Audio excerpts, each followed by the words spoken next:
Papaigting muna ng kadena nito. Sobrang sobrang dubay. Delikado ito pag natakbo.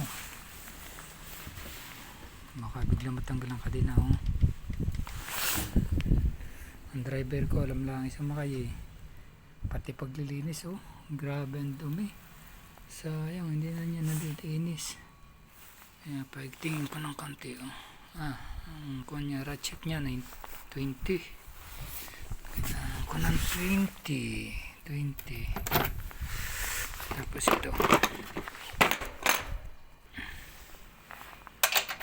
Okay. Tigas.